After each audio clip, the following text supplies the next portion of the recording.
श्री शिवाय नमस्तुभ्यम। 15 जनवरी मकर संक्रांति। जी हाँ, आप सोचोगे दीदी 14 जनवरी मकर संक्रांति थी। 14 जनवरी को मकर संक्रांति थी, पर उस दिन एकादशी होने के कारण अधिकतर लोगों ने 15 जनवरी को ही एक मकर संक्रांति का पावन पर्व मानेंगे।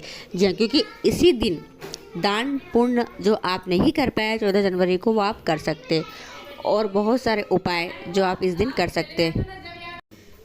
पहला उपाय देखिए, मकर संक्रांति के दिन बड़ी बड़ी नदी, तालाब, घाटों पर स्नान करने का बहुत फ़ायदा मिलता है, बहुत पुण्य मिलता है, पर हम नहीं जा पाते व्यवस्था के कारण।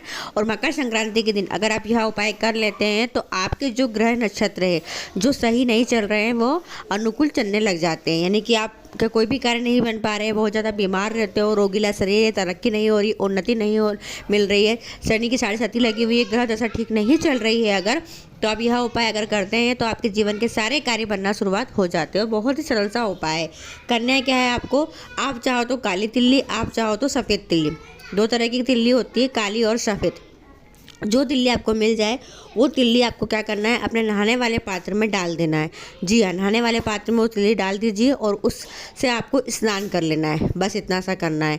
ऐसा करने से आपके सारे ग्रह नक्षत्र अच्छे हो जाते हैं और आपके जो भी कार्य है जो अटके पड़े हैं वो कार्य बनना शुरुआत हो जाते हैं। अगर बहुत ज़्यादा बीमार रहते हो तो बीमारी से भी छुटकारा मिल जाता है।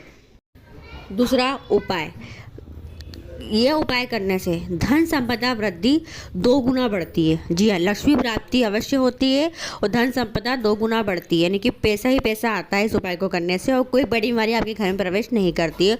और यह उपाय केवल मकर संक्रांति पर ही किया जाता है। जी हाँ, इस मकर संक्रांति पर अगर आपने यह उपाय कर लिया तो इस साल आप देखोगे कि आपके धन संपदा में वृद्धि होगी ही होगी। करना है क्या है आपको करना है गुप्त लक्ष्मी का दान।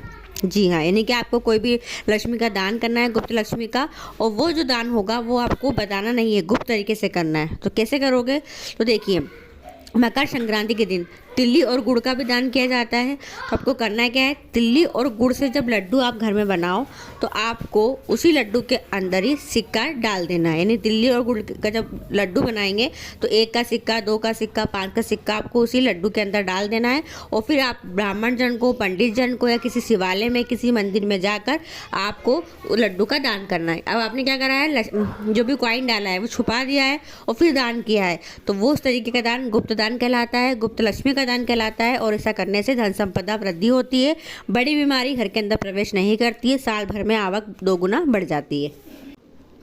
तीसरा उपाय, अगर आपका जीवन में बहुत बाधा, बहुत संकट, बहुत परेशानी चल रही है, बहुत बीमार रह रहे हो, कोई भी कार्य नहीं बन पाता है, अगर कह सकते हैं कि आपके जीवन में रुकावटें आ रही है, जी हाँ, खुशियाँ, सफलता आपको देखने को नहीं मिल पा रही है, तो आप यह उपाय मकर संक्रांति पर करके देखिए। आपको क्या करना है, किसी भी वृक्ष की 5 पत्ती लेना है। कोई भी वृक्ष की 5 पत्ती ले ले, 5 पत्ती, एक बबूल का कांटा ले ले, जी हाँ, और थोड़ी और काली तिल्ली ले ले। और ये तीनों सामग्री से आपको, जो व्यक्ति बहुत ज़्यादा बीमार रहता है, जिसका कोई भी कार्य नहीं बन पा रहा है, जिसकी मनोकामना पूरी नहीं हो रही है, जो बहुत ज़्यादा कष्ट में जिसका जीवन चल रहा है, उसके ऊपर से 21 बार उतार ले, घुमा ले। 21 बार उतार कर इस सामग्री को आपको या तो बहते हुए पानी में प्रवाहित कर दे, या फिर चौराहे पे डाल दे, या फिर पीपल के वृक्ष के नीचे रखकर आ जाए।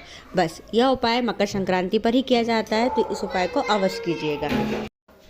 चौथा उपाय, मकर संक्रांति के दिन इस सामग्री का दान अवश्य करें, और जिस कामना से करते हैं वो कामना अवश्य पूरी होती है।